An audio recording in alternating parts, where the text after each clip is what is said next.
Hello everyone, मैं हूं आपका मौसर class 12th physics 2025। Highly important topic है लेंस मेकर फॉर्मूला। चलिए शुरू करते हैं लेंस मेकर फॉर्मूला।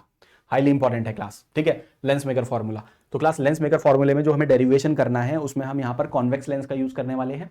और तुम यहाँ पे नोटिस करोगे अजम्पशन है कि यहाँ पे प्रिंसिपल एक्सिस पर एक पॉइंट ऑब्जेक्ट रखा हुआ है ओ, और यहाँ से ये ब्लू कलर की एक इंसिडेंट रे स्टार्ट होती है। अब क्लास यहाँ पे देखो, ये जो कॉन्वेक्स लेंस है हमारे पास, इस कॉन्वेक्स लेंस के पास दो सरफेस होंगे। एक स्फेरिकल सरफेस ये वाला होगा पहला, और एक स्फेरिकल सरफेस हमारे पास होगा दूसरा वाला। सर बहुत बढ़िया। अब यहाँ पर हमने एक इंसिडेंट रे को स्टार्ट किया। सर बहुत बढ़िया। ये पहले वाले सरफेस से इसका अब रिफ्रैक्शन होने वाला है, फर्स्ट सरफेस से रिफ्रैक्शन होगा। तो हमने क्या करा क्लास, ये पहला वाला जो सरफेस है यहाँ कहीं उसका सेंटर होगा C1। तो मैंने क्या करा क्लास, यहाँ पर सेंटर से एक येलो कलर वाली लाइन पास करी। तो ये येलो कलर वाली लाइन इस पॉइंट पर नॉर्मल होगी। बिल्कुल, जो भी लाइन सेंटर ऑफ कर्वेचर से पास होती है वो नॉर्मल का काम करती है। सरफेस पर किसका काम करती है, उस पॉइंट पे नॉर्मल का काम करती है। तो येलो वाली लाइन नॉर्मल है। अब यहां पर क्लास सराउंडिंग का रिफ्रैक्टिव इंडेक्स n1 है और लेंस के मटेरियल का रिफ्रैक्टिव इंडेक्स n2 है। और हम ये मान के चल रहे हैं कि लाइट रेयर मीडियम से कहां जा रही है, डेंसर मीडियम जा रही है। और हमें मालूम है जब लाइट रेयर मीडियम से डेंसर मीडियम में जाती है, it bend towards the normal, वो नॉर्मल की तरफ झुक जाती है।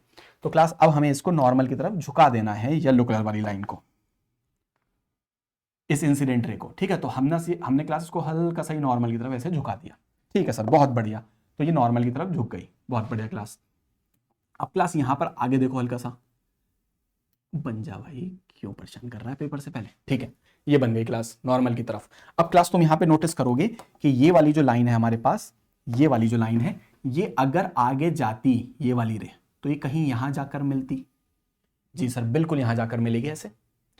तो अब बहुत ध्यान से सुनना मेरी बात को। जो पहला वाला सरफेस है ओ, उसके लिए कौन है, ऑब्जेक्ट। पहले वाले सरफेस के लिए ओ कौन है, ऑब्जेक्ट। और पहले वाले सरफेस ने इमेज कहां बनाई, सर इमेज बनाई I1 पर। ये इमेज बना दी I1 पर, बहुत बढ़िया। पहले वाले के लिए ये ऑब्जेक्ट, ये इसकी इमेज। सर बहुत बढ़िया, यहां तक बात समझ में आ रही है। अब यहां पर हम लोग क्या करेंगे, फॉर्मूला लगाएंगे हमारे पास, refraction from curve surface, refraction from spherical curve surface. वो फॉर्मूला क्या कहता है, वो फॉर्मूला कहता है कि रे कहां पहुंची, रे पहुंची N2 में। तो N2 लिखेंगे हम लोग, क्या लिखेंगे हम लोग, N2। क्लास ध्यान से देखना, अपॉन V। बताओ इमेज कहां बनी है। अगर क्लास तुम ध्यान से देखोगे तो इमेज तो यहां बनी है सर, बहुत बढ़िया। और ऑब्जेक्ट कहां पर है, सर ऑब्जेक्ट ये रहा पहले वाले सरफेस के लिए। सर बहुत बढ़िया। तो ये पहले वाले सरफेस के लिए कौन है, ऑब्जेक्ट, दैट इज U। और ये पहले वाले सरफेस की क्या है, image, which is V1, V1। तो हम लिखेंगे N2, रे कहां पहुंची, ये वाली रे, ये पहुंची ये रे N2 में, अपॉन V, इसका V कौन है, V1, माइनस N1, रे कहां से चली, N1, अपॉन इसका ऑब्जेक्ट की दूरी क्या है, U, equals N2 minus N1, इस पहले वाले का रेडियस ऑफ कर्वेचर बोल दो बच्चों R1, upon R1, equation number first. ये अपना फॉर्मूला लग गया, ठीक है, पहले वाले सरफेस पर। अब क्लास यहां पर रिफ्रैक्शन दूसरा वाला सरफेस भी करेगा। ये जो सेकंड वाला सरफेस है अब ये रिफ्रैक्शन करेगा।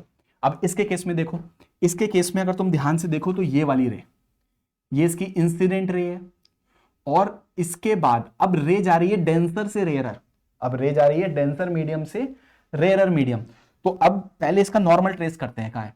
तो अगर मैं इसी पॉइंट पर फिर एक नॉर्मल बनाऊं, देखो ये ऐसे करके, अगर हम इसी पॉइंट पर एक नॉर्मल खींच लें, देखो ये इस पॉइंट पे एक नॉर्मल बना ले, तो ये हो गया सेकंड वाला नॉर्मल, सेकंड वाले सरफेस पर। अब इस पॉइंट पे ध्यान से देखो, ray is going from denser to rarer, denser to rarer, it will bend away from the normal. तो यानी येलो वाली लाइन से दूर हो जाएगा।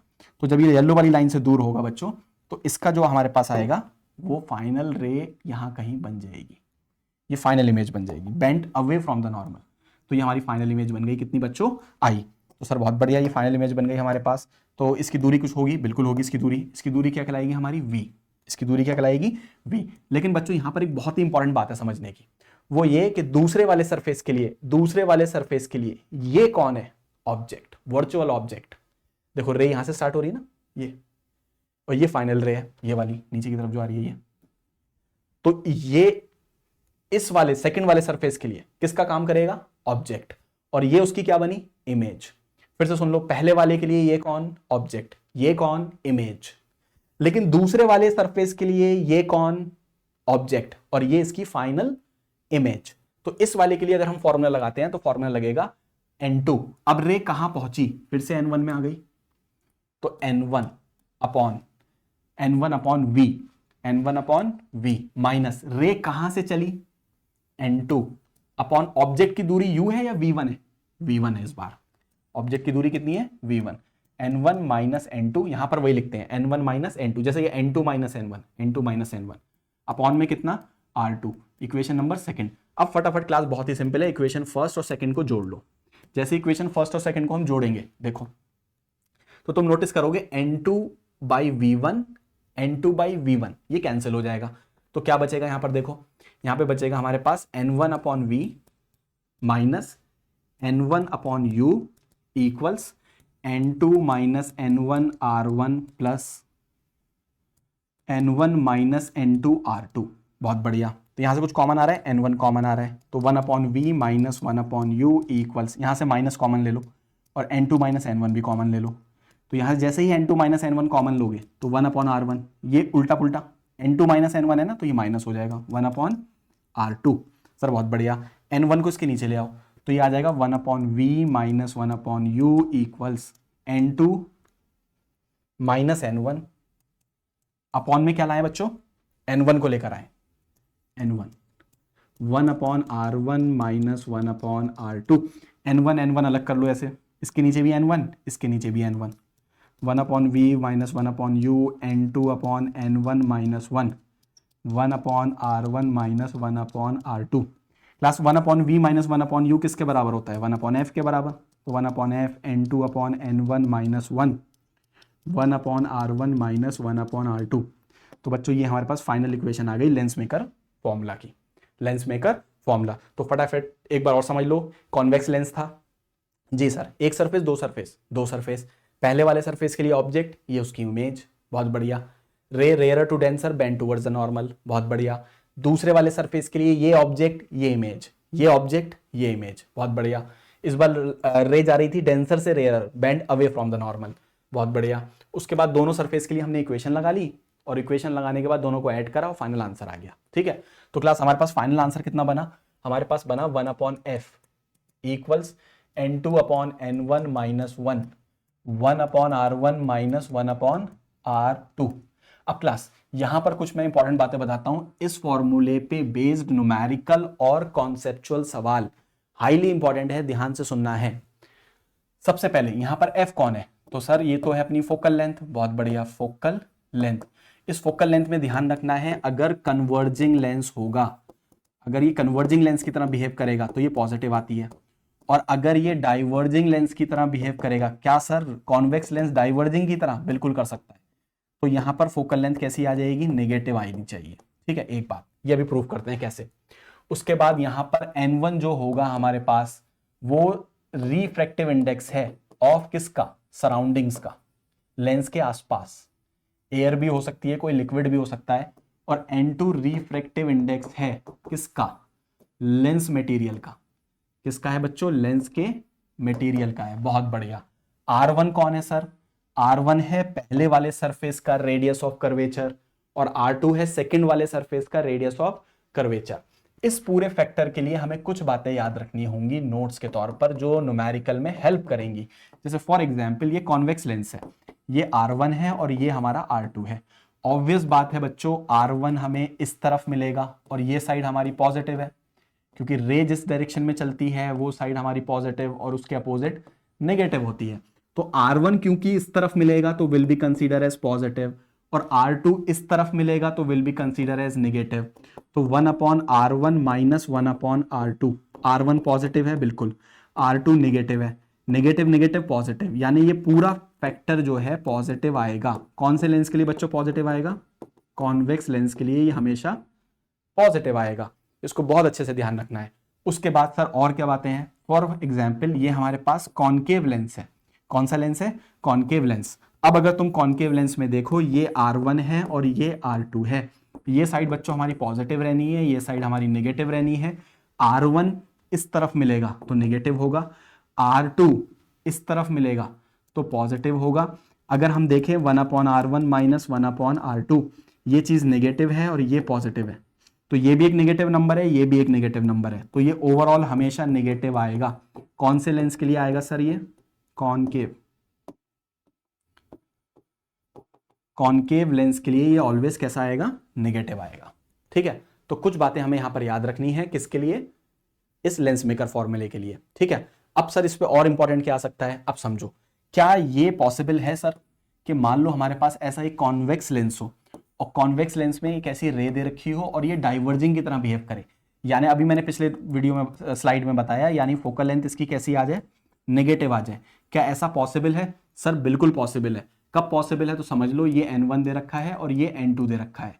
अगर सराउंडिंग का रिफ्रैक्टिव इंडेक्स n1 ज्यादा हो जाए तो ये डाइवर्जिंग की तरह बिहेव करेगा और इसकी फोकल लेंथ नेगेटिव आएगी। सर क्या ऐसा पॉसिबल है कि हमारे पास कॉनकेव लेंस हो और कॉनकेव लेंस कुछ इस तरीके का काम कर दे, कन्वर्ज कर दे रे को? बिल्कुल पॉसिबल है। बोर्ड्स के पेपर में PYQs में कई बार पूछा गया है। यानी यहां पर फोकल लेंथ पॉजिटिव आ जाए, बिल्कुल आ सकती है बच्चों फोकल लेंथ पॉजिटिव। ये n2 है और ये हमारा n1 है।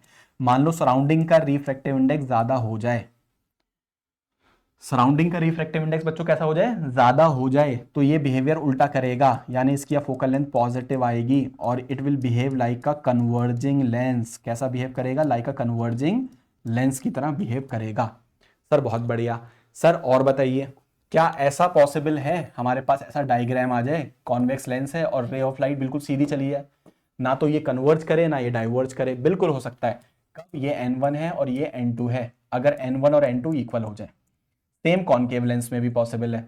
अगर लेंस के बाहर का रिफ्रैक्टिव इंडेक्स और लेंस के अंदर का रिफ्रैक्टिव इंडेक्स सेम होगा तो ना ये कन्वर्ज करेंगे लेंस, ना ये डाइवर्ज करेंगे, रे ऑफ लाइट बिल्कुल सीधी चली जाएगी विदाउट एनी डेविएशन। ठीक है सर, ये हो गया। उसके बाद सर इसमें सवालों को कैसे ध्यान रखना है, तो सवालों के लिए मैं पहले ही बता चुका हूं, फिर से एक बार समझ लो। That is focal length, lens maker formula, that is 1/f होता है हमारे पास n2/n1 minus 1/r1 minus 1/r2। ठीक है ना? तो बस ये चीज ध्यान रखनी है हमें। कॉन्वेक्स के लिए ये पॉजिटिव, ये नेगेटिव, ये नेगेटिव, ये पॉजिटिव। किसके लिए? Concave. This is for concave and this is for convex. एक बात, यानी कॉन्वेक्स के लिए पूरा पैरामीटर पॉजिटिव आता है और कॉनकेव के लिए ये पूरा पैरामीटर, ये पूरा ब्रैकेट नेगेटिव आता है। ये ध्यान रखना है। ये सराउंडिंग्स की बात हो रही है, रिफ्रैक्टिव इंडेक्स, और ये बात हो रही है लेंस का मटेरियल, लेंस का मटेरियल। ये फोकल लेंथ पॉजिटिव भी हो सकती है और नेगेटिव। पॉजिटिव होगी तो ये बिहेव करेगा like a converging lens, negative होगी तो ये बिहेव करेगा लाइक अ डाइवर्जिंग लेंस। बस ये ध्यान हमें रखना है न्यूमेरिकल को सॉल्व करते वक्त। तो ये रहेगा हमारा कौन सा? Lens maker formula. थैंक्स।